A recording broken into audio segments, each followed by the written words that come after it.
After we have addressed those gaps with the potential measures or controls, then we will be doing what? The NPOs are out of that exposure to risk of being funded or working with terrorists, isn't it? I told you earlier, based on the 2 assessments yesterday, there was information gathering, then there was risk assessment conducted. After the risk assessment that was conducted on the terrorist financing of the inherent risks, isn't it? Who remembers even one? I know Madam Amina yesterday took us through. Who remembers even one? The first one?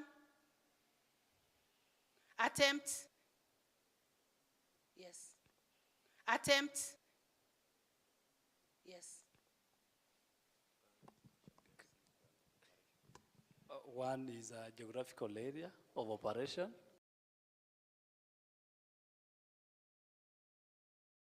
It's terrorist presence. At least you know. Then after that, then there are targeted measures. There are controls that you'll put in place using this risk profiling. That measure cannot address that risk fully, isn't it? Yeah? So whatever small risk that remains after you've put the measure risk scores, now assessing those scores. I've told you those risks that are within the sector. We have high, medium, low, and low. Then the cycle will repeat itself of the organization. Size in terms of how much the funds received, and then we categorized. So we looked at the assets, the asset base of those organizations. The same categorization. Those who had most assets were large, medium, ones that move goods, isn't it? Move people, move products. Remember, we are handling matters, terrorist financing. So that was our area of interest. Another aspect, education and the like, or agriculture. Or they were expressive services. Things like sports, recreational, and culture, isn't it? So we were looking at that. Each and every one of them, location of an NGO, where it is placed. If it is near places of terrorist, active terrorist presence. Then we looked all them up to the faith-based NPOs. It's with the respect to terrorist financing. Yeah? You are understanding? Please, I want to work with all of us. If I leave you behind, just offshore, and it's complex, as in whatever they are doing, they're being manned from outside. Is it domestic, but still very complex? Or it's domestic, but the processes are made simply? They realize there is, maybe you're working with somebody on the ground or a partner on the ground to continue with the operations. Then you realize wherever your partner in Kenya, maybe you are based in Kisumu or Garissa, and you have to wait for people in Nairobi to convene and help you to decide. So you see it to be complex. But suppose once you handle that, beneficiaries, and you suspect or you are told or you are tipped, this person, these goods might not need to get to the destination you want them to get to reach your partner. But you see, decisions have to be made by your seniors. What will you do? If decisions are simple, they're not complex, see, it will be very easy to contain this. Yes, that else. The level of cash transfers. Can an organization be able to state the levels of or transactions that were undertaken in cash, and at what percentage? If most of the transactions, we are looking at also the decision making, I've said that. How many of your workforce is volunteers for that matter? How many of them are from that locality? And when they do something, they don't turn up, what will you do? Or you give them a daily job, they do and they mess, you are not aware, and you can't trace them, isn't it? So now we came up with, there are measures now that are supposed to guide. Understanding do they have? Do they understand what it is? Why are we seeking understanding? Why do you want to understand, to know that they understand? Why? Who can tell me why is it important? It is important to understand as an organization so that when you are sourcing for funds, you are able to make decisions. Knowledge is power.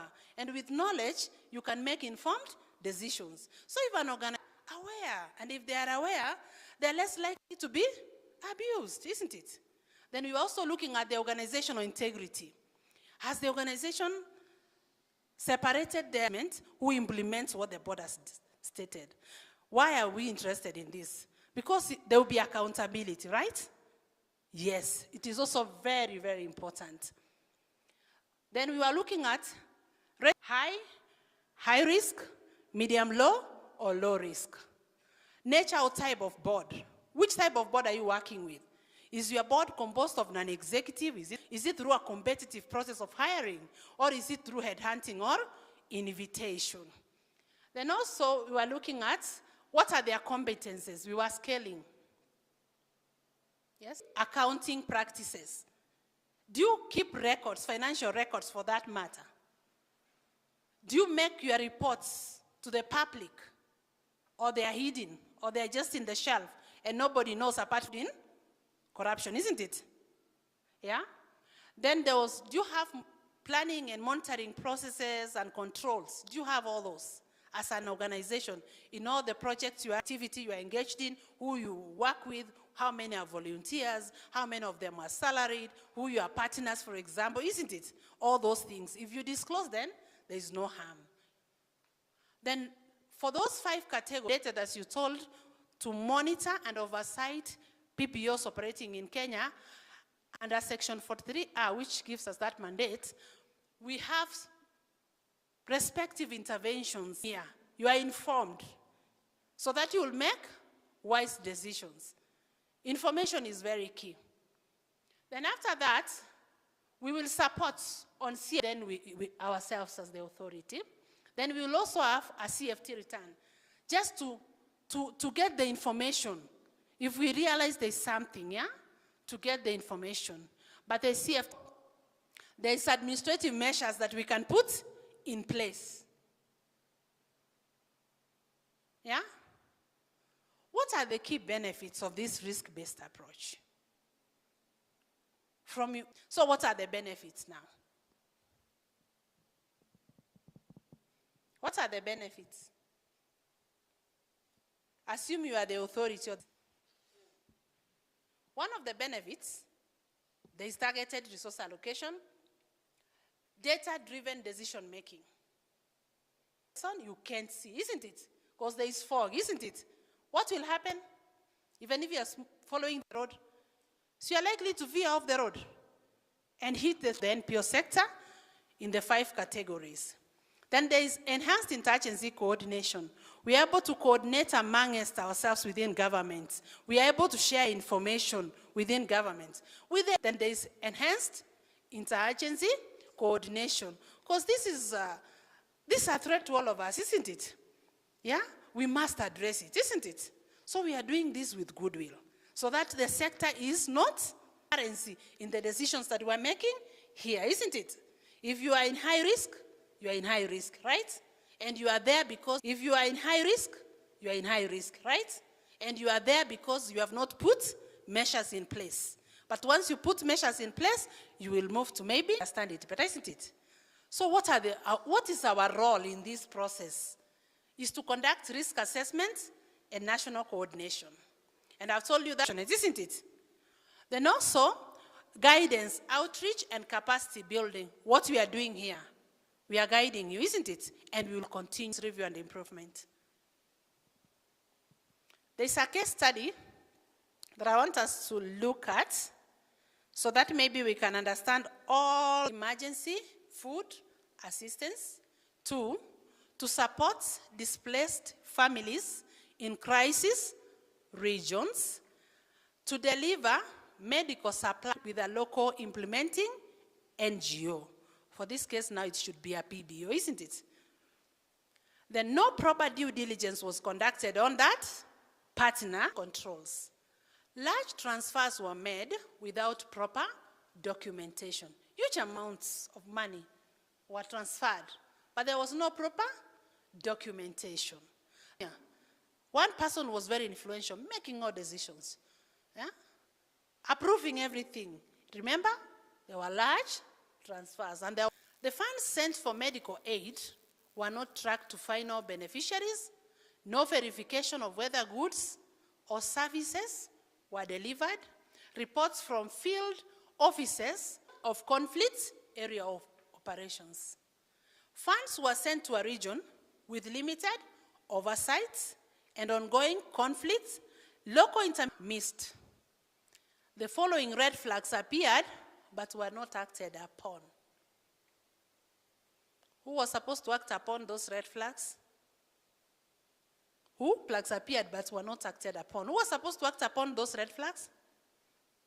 The leadership of the organization. Remember I told you about complexity and the control, isn't it? You see, it is very key here. Justification. Remember they were being approved by who? One staff member. High volume transfers to the same intermediary. Documents. Hence, inconsistency reports, incomplete reports. There was inconsistent program reports from field staff, reluctance to share financial details with donors. Where did the problem begin? At the pinnacle, isn't it? Top leadership. Detection and intervention. The issue, the donor wanted to audit this organization and get to know where their money was spent. If it was spent as it was planned for. Then there was bank transfer. And then there was external compliance review. Maybe this external compliance review now could be from like the authority, could be from the donor.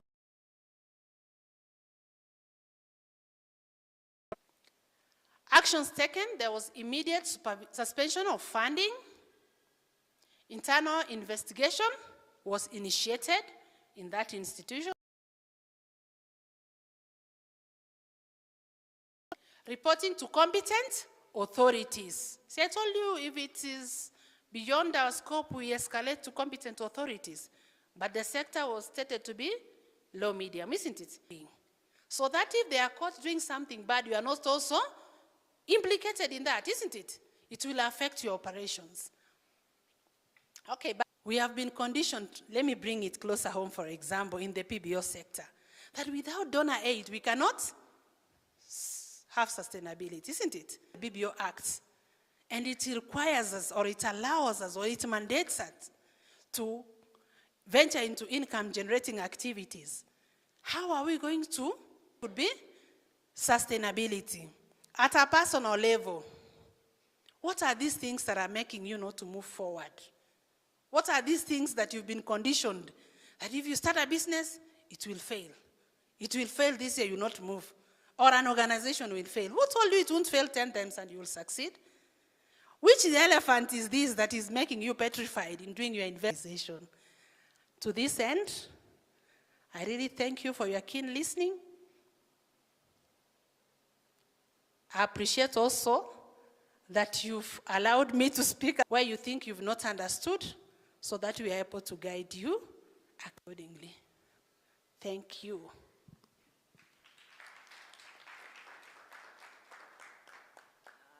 Hiyo makofi ijatosha.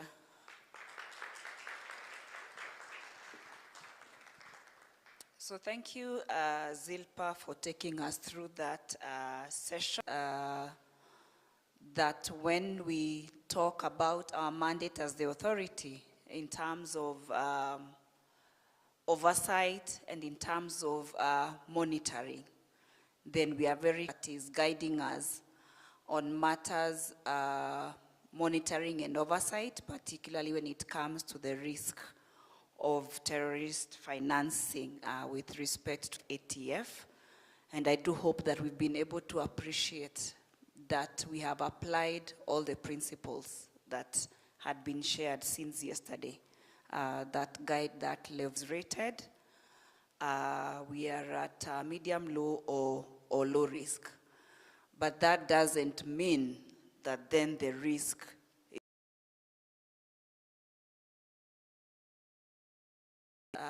monitoring is continuous. We have to continue monitoring the threats, the vulnerabilities.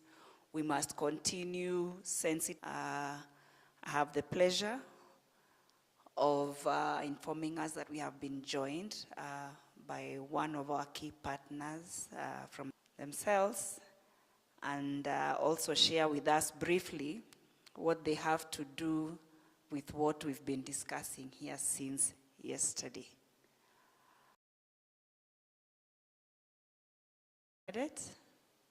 Where is our... okay. Yeah, just come. I'm from the State Department for Social Protection, specifically from the National Social Protection Secretariat, is mandated with taking care of the poor and the vulnerable, which I think that is basically what NPOs do. So for us, we sit there as at the poor and vulnerable households, which is called the Enhanced Single Registry, and that's where most of you can just get data and what interventions they require, what is their poverty level, how many household members they have, and that we host it again at the State Department for Social Protection. We are excited to be part of this. I think since last... All right, thank you for that. And we appreciate the continued partnership that we have with the ministry. Session with Kimari from the NPO working group. And that session will also add on to what Zilpa has from the NPO working group. I think the session will be much better for us because then it focuses much more on the actual practical aspects, the presentation.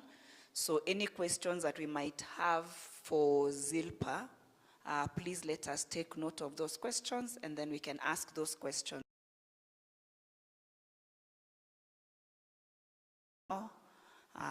Nawakaribisha kwa kikombe cha chai.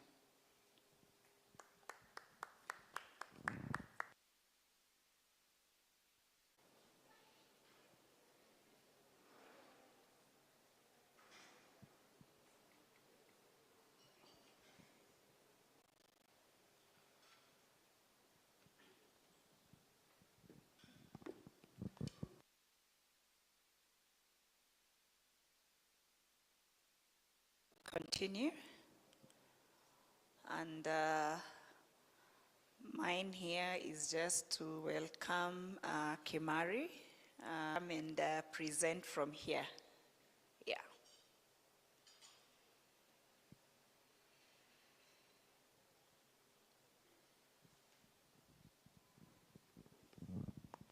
On issues related to countering financing of terrorism. I'll just stall a little bit as the presentation is set up and give you a bit of our history and our journey. So explain that the working group was a partnership and collaboration around this area, trying to advance the correct policies that ensure that the sector is being treated as risk-based and that no violations, but there's also 40 recommendations across different issues, and those inform what should be done. Another standard that's set beyond the FATF recommendations, we've also had a sectoral assessment, just speaking to the nonprofit organization sector. I believe you went through it yesterday with Amina. The NPO sector is also required to do actionable monitoring. So this specifically also speaks to higher risk organizations. So first of all, this actionable monitoring is through regular risk assessment. So they need to, because many of them tend to do cross-border work, so work across different borders, for one. They also deal with a lot of, vulnerable groups, so they make measures in place at the time were overly burdensome. So first of all, a terrorist financing risk assessment had not been done, so there was no terrorist financing risk and Anti-Money Laundering Act. And this is what is a framework that Kenya has for dealing generally with issues of money laundering and terrorism financing.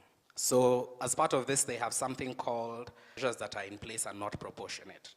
This means that if you have measures that you're putting in place to address risk, you must first establish what the risk levels are and then ensure that the measures you apply to all of these organizations. That's all that's required in the large sense on behalf of ensuring that this, with the goal of ensuring that these organizations, Proceeds of Crime and Money Laundering Act was amended. You'll see it a few times referred to as POCAMLA, that's the law you're referring to. We also stakeholder collaboration that allows nonprofits to ask regulators about these challenges, to have conversations about these concerns, and also allowing space for civil society now, and with Garissa happening next week, Garissa outreach being conducted next week. And in future, it's now about rolling out this 3A, as I mentioned. It addresses the gaps that were found by the FATF and ASAMLAG, generally that the sector was largely unsupervised and unregulated. Reserved for unsupervised and unregulated. Reserved for, groups that are at very high risk because of the kind of operations that they do. Groups that are at very high risk because of the kind of operations that they do. We tend to refer to this as designated non-financial businesses and refer to this as designated non-financial businesses and professions. By a show of hands, do non-profit organization belong on a list of designated non-financial business and professions? Belong on a list of designated non-financial business and professions that should be held at higher regulators there, have higher powers, held at higher regulators there, have higher powers, have more serious mandate to ensure protection, and also are able to dish out higher sanctions, including a challenge that came from global level. So that's what the Financial Action Task Force had said. But there was no evidence of this at all. So the measures that were there in place, including this. So this is what allows effective outreach to be the primary means through which the sector is being assisted. To the FRC, your suspicious transaction reports, but that's no longer a necessity. We also have that framework, as Zilpa had pointed out below. This to look at various risks, also understand what the mitigating factors are. So for instance, you already have appropriate measures within your organizations. You have the correct governance from terrorist financing. It's not just about safeguarding the sector from terrorist financing. It's about ensuring that this is done in a proportionate way that does not, again, for us as non-profit organizations, we have no specific obligations as part of this to address terrorist financing. Section 43A of the PBO Act only have understood from our own operations, but really also provide the space for you to add things that you've also noticed, things that are red flags, and what we can do about them moving forward. So things that make you want to question the funding that you're getting.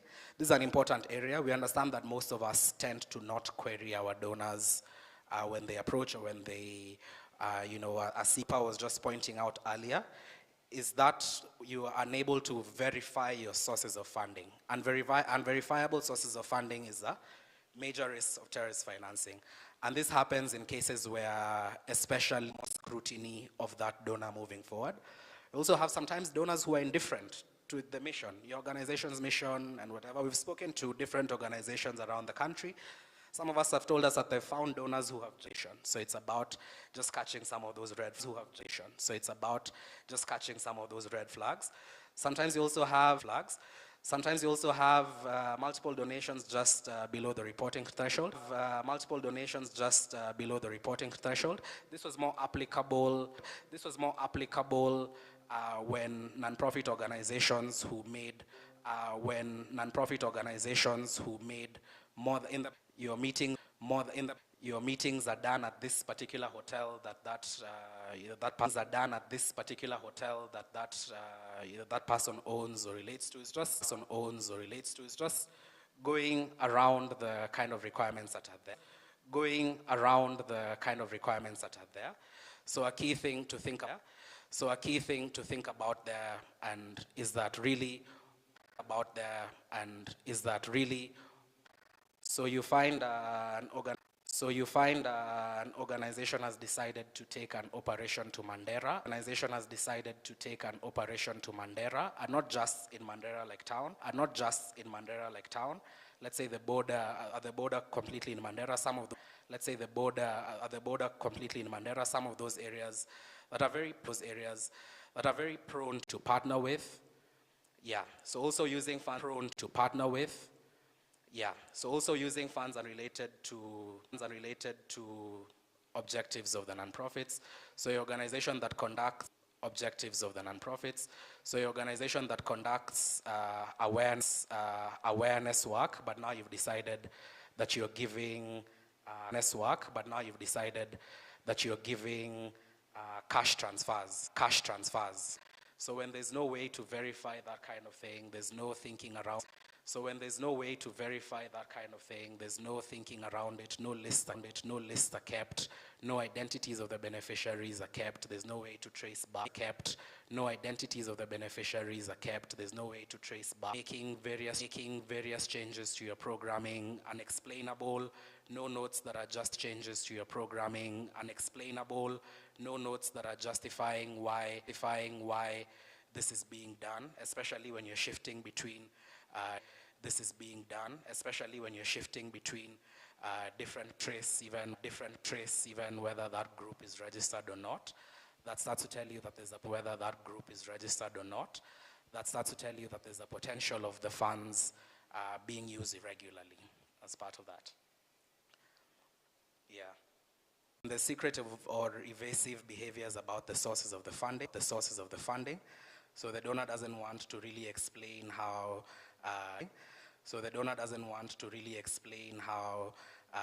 These funds have come about. Sometimes it's a complex channel where another funder has given it, so becomes another red flag. Transfers to high-risk jurisdictions not connected to program work. So especially when it's transferred to a high-risk jurisdiction country. So if you think to use informal channels, so especially when the ask is more for cash transfers rather than bank transfers, where someone is clearly protective of the organization, they're just easier for terrorists to also be able to affect the way that those funding works. So one of the links in that chain can be disrupted. Seemingly just well-meaning, just looking for work, but find that there were supporters of terrorism as part of that work. So when you also, when you're also conducting due diligence on the people you're employing, 2 sanction lists that we have internationally, the UN Security Council keeps a list of people that are sanctioned for terrorist purposes, and we also have the Financial Reporting Center. This is a domestic list that I think was created, in a different county. Let's say you're going to do work in Kisumu. You're attempting to form a partnership with them, but there seems to be more pressure to just begin the work. No need for an agreement. The question of volunteers and staff that you can't explain. I think Zilpa broke down the volunteers issue quite well.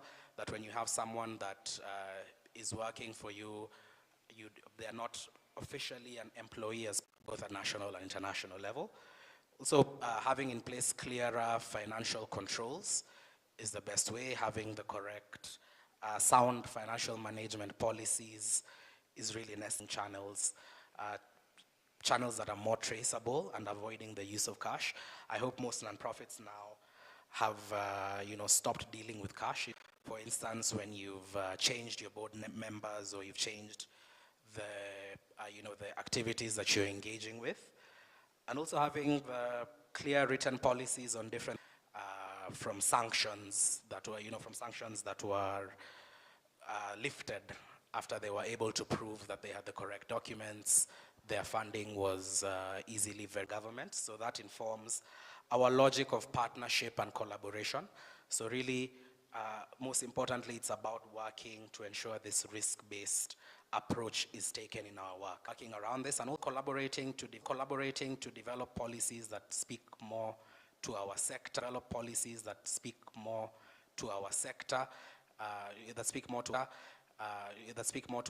and do not harm our operations and finances. As part of that, we've been, and finally, really working on that, we've been, And finally, really working on research and learning. This is an area that we need a lot more evidence on. We need to guide, we need to ensure that all the policies, frameworks that are put in place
out there in the West.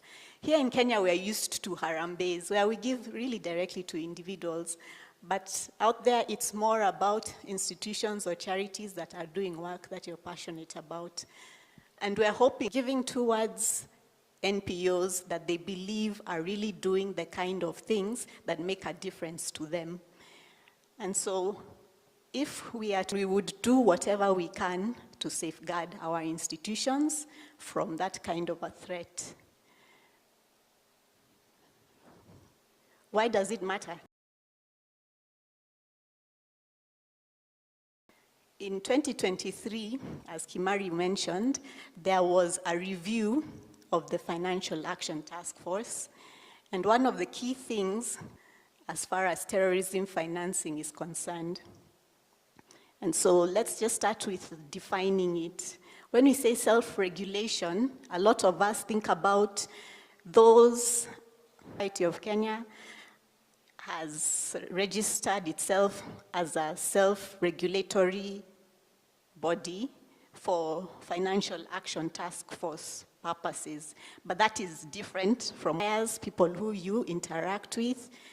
The financial measures you're putting in place to safeguard your organization, ensuring you have proper records, you're not dealing only with carried or advanced by non-profit organization, umbrella organizations at the national or regional level, upheld by the entire subsector or sector. And this is what was found by Financial Action Task Force to be key or very important in reducing. Before we go there, I just want to also say that self-regulation has been given a very prominent part in the PBO Act. And that's because even before the period very clearly in the PBO Act. So the PBO Act and the self-regulatory articles or provide either the government, but because they knew innately that without them doing something, then this would actually affect them immensely. And put in place self-regulatory measures. But Kenya at least should be credited for being the first country in Africa to actually put into place that they felt needed to help them the standards that they wanted to uphold as a sector, and were part of the frameworks that were to help to at least guide self-regulation. Later on, we saw regulation in the sector. Members of the NGO Council had leadership wrangles, and soon there were different sects of the NGO Council. National policy on NGOs was actually passed.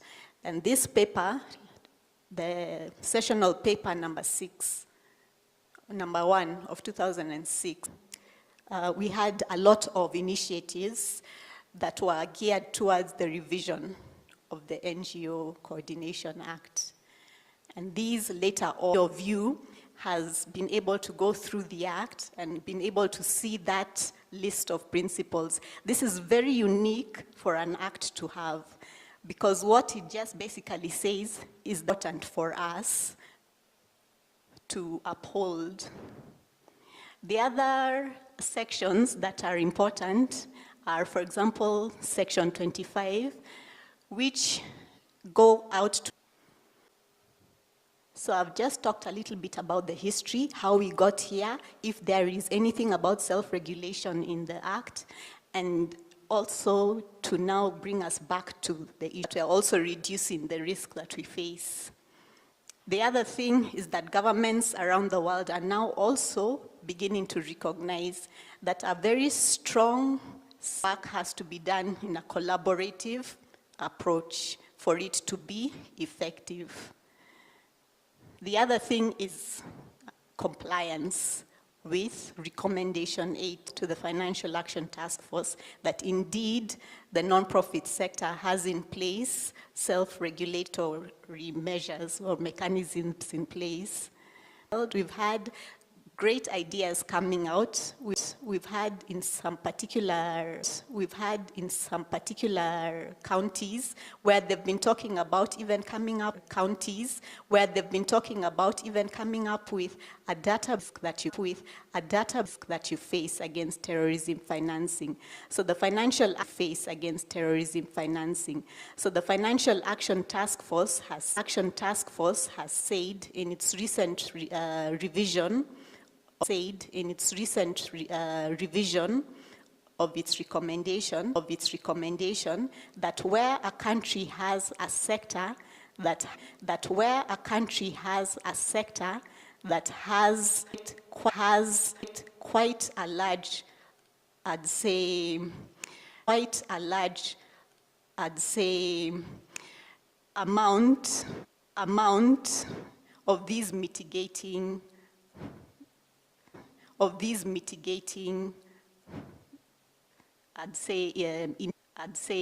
initiatives that they are then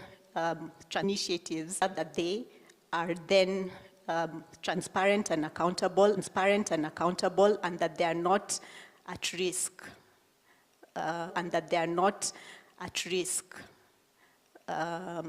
for terroristry forums.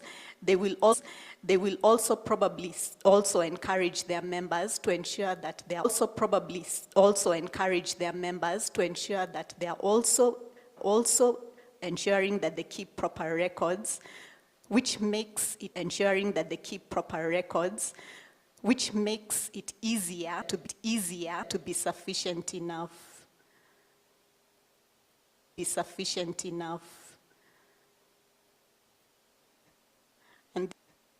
And these are the areas I'd say I'd say that have been brought up over and over again by my colleagues before me. They are getting and over again by my colleagues before me. They are getting going to the use that we have sought them for. So these are some of the key have sought them for. So these are some of the key areas, and again, some of the tools and some of the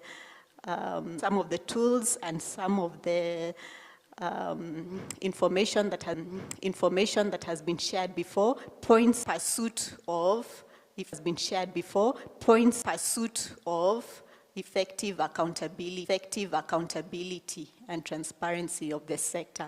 If you have a toolbox and transparency of the sector, if you have a toolbox, each of them is in it and plays a very important role. Each of them is in it and plays a very important role in that, and which are really to ensure that they promote certain values and are known for certain principles.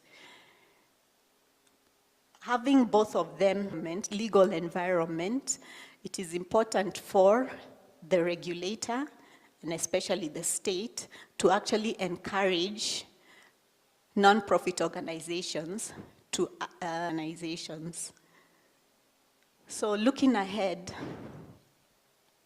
what is it that we are really saying in terms of this kind of measures, safeguarding ourselves from terrorism financing,